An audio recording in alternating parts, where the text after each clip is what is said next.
Today, after almost a century of trying, today, after over a year of debate, today, after all the votes have been tallied, health insurance reform becomes law in the United States of America.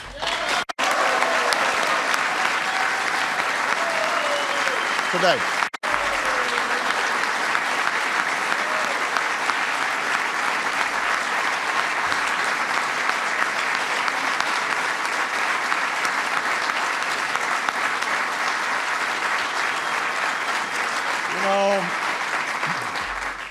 It is fitting that Congress passed this historic legislation this week. For as we mark the turning of spring, we also mark a new season in America.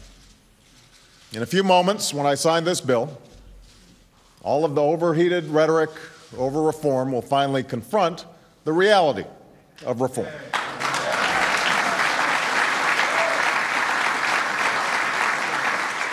Now, while the Senate still has a last round of improvements to make on this historic legislation, and these are improvements I'm confident they will make swiftly, the bill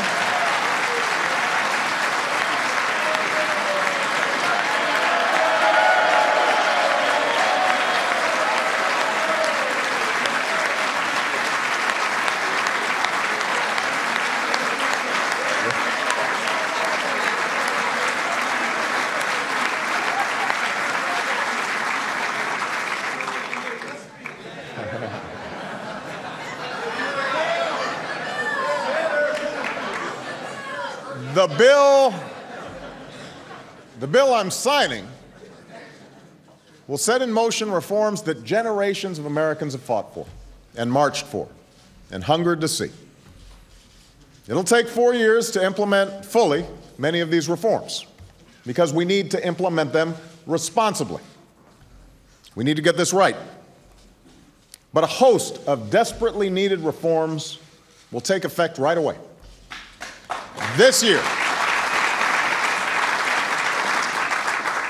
This year, we'll start offering tax credits to about 4 million small businessmen and women to help them cover the cost of insurance for their employees.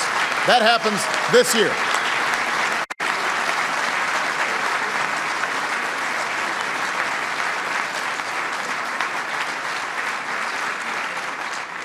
This year, tens of thousands of uninsured Americans with pre-existing conditions, the parents of children who have a pre-existing condition, will finally be able to purchase the coverage they need.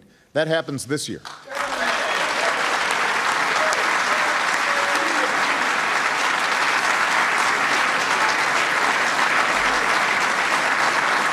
This year, insurance companies will no longer be able to drop people's coverage when they get sick or place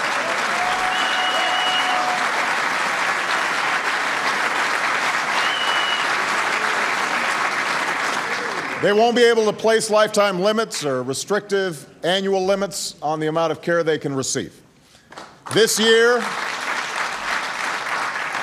all new insurance plans will be required to offer free preventive care.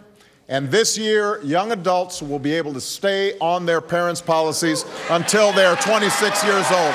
That happens this year.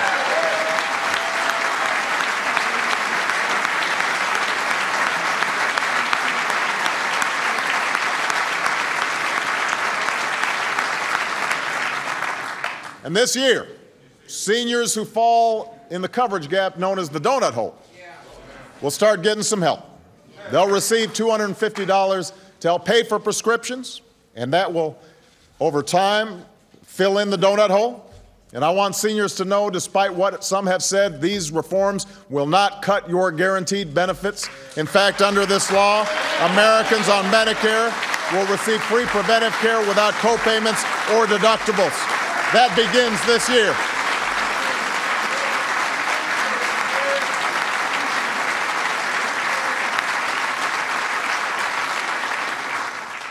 Once this reform is implemented, health insurance exchanges will be created, a competitive marketplace where uninsured people and small businesses will finally be able to purchase affordable quality insurance. They will be able to be part of a big pool and get the same good deal that members of Congress get. That's what's going to happen under this reform. And when this exchange is up and running, millions of people will get tax breaks to help them afford coverage, which represents the largest middle-class tax cut for health care in history. That's what this reform's about.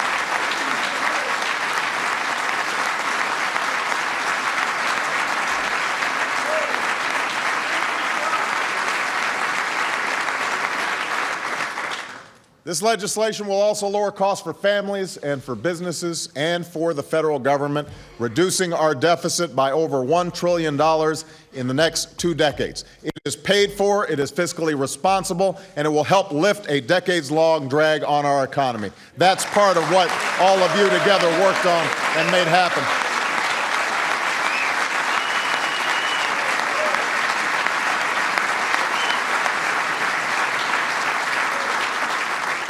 That our generation is able to succeed in passing this reform is a testament to the persistence and the character of the American people who championed this cause, who mobilized, who organized, who believed that people who love this country can change it. It's also a testament to the historic leadership and uncommon courage of the men and women of the United States Congress, who've taken their lumps during this difficult debate. Yes, we did.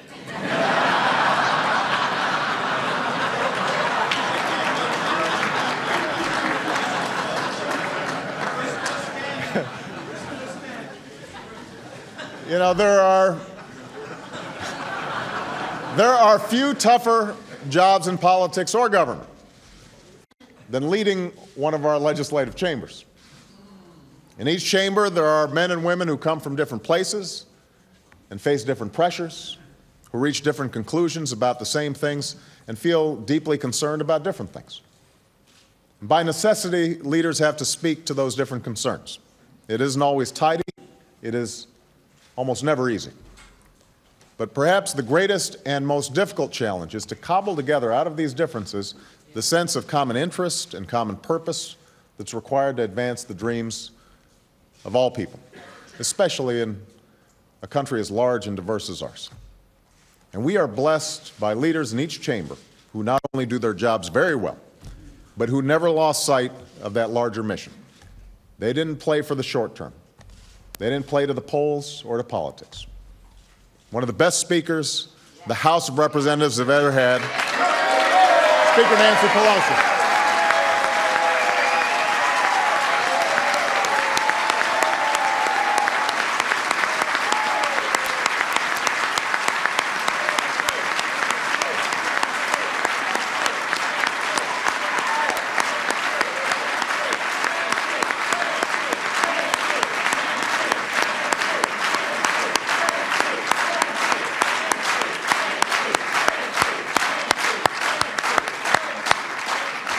One of the best majority leaders the Senate has ever had, Mr. Harry Reid.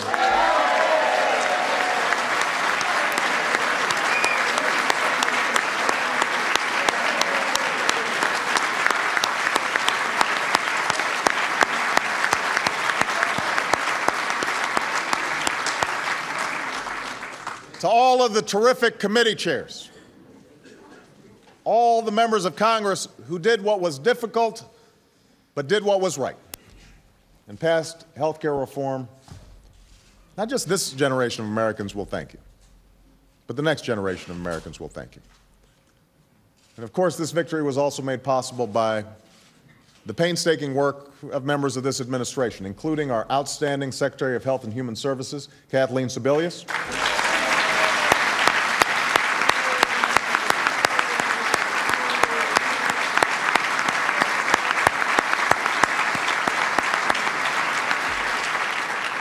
And one of the unsung heroes of this effort, an extraordinary woman who led the reform effort from the White House, Nancy Ann DeParle.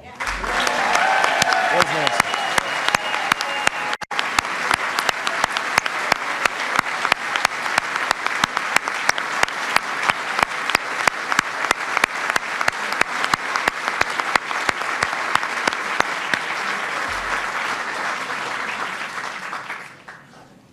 Today, I'm signing this reform bill into law on behalf of my mother, who argued with insurance companies even as she battled cancer in her final days. I'm signing it for Ryan Smith, who's here today. He runs a small business with 5 employees. He's trying to do the right thing, paying half the cost of coverage for his workers. This bill will help him afford that coverage. I'm signing it for 11-year-old Marcellus Owens, who's also here.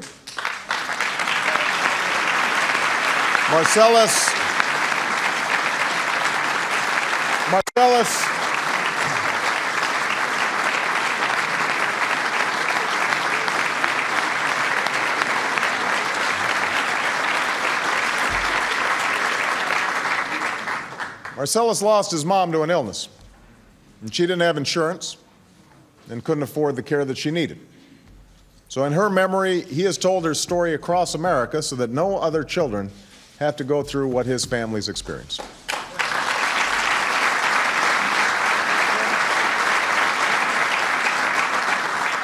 I'm signing it for Natoma Canfield. Natoma had to give up her health coverage after her rates were jacked up by more than 40%.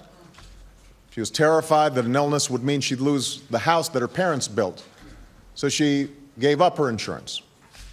Now she's lying in a hospital bed, as we speak, faced with just such an illness, praying that she can somehow afford to get well without insurance.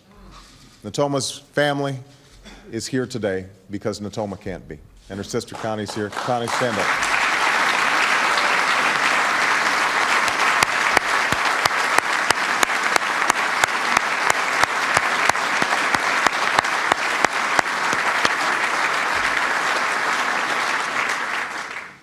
I'm signing this bill for all the leaders who took up this cause through the generations, from Teddy Roosevelt to Franklin Roosevelt, from Harry Truman to Lyndon Johnson,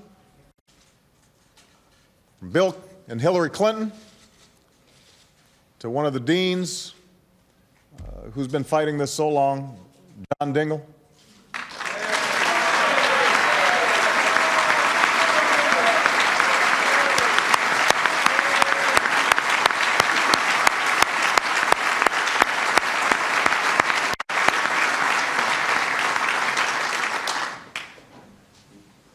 To Senator Ted Kennedy. And it's fitting that Ted's widow, Vicki, is here.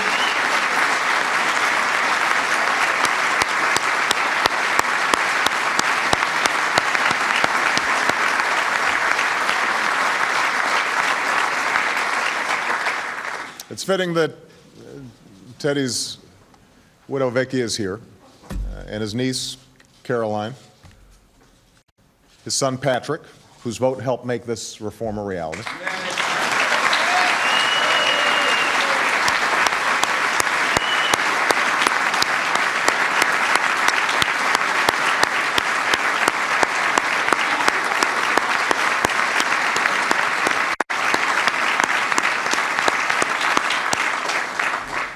I remember seeing Ted walk through that door in a summit in this room a year ago, one of his last public appearances. And it was hard for him to make it. But he was confident that we would do the right thing. Our presence here today is remarkable and improbable. With all the punditry, all of the lobbying, all of the game playing that passes for governing in Washington, it's been easy at times to doubt our ability to do such a big thing, such a complicated thing, to wonder if there are limits to what we as a people can still achieve. It's easy to succumb to the sense of cynicism about what's possible in this country. But today we are affirming that essential truth, a truth every generation is called to rediscover for itself, that we are not a nation that scales back its aspirations. We are not a nation that falls prey to doubt or mistrust. We don't fall prey to fear. We are not a nation that does what's easy. That's not who we are. That's not how we got here. We are a nation that faces its challenges and accepts its responsibilities. We are a nation that does what is hard, what is necessary, what is right. Here in this country, we shape our own destiny. That is what we do. That is who we are. That is what makes us the United States of America. And we have now just enshrined, as soon as I sign this bill, the core principle that everybody should have some basic security when it comes to their health care. And it is an extraordinary achievement that has happened because of all of you and all the advocates all across the country. So thank you. Thank you. God bless you, and may God bless the United States of America.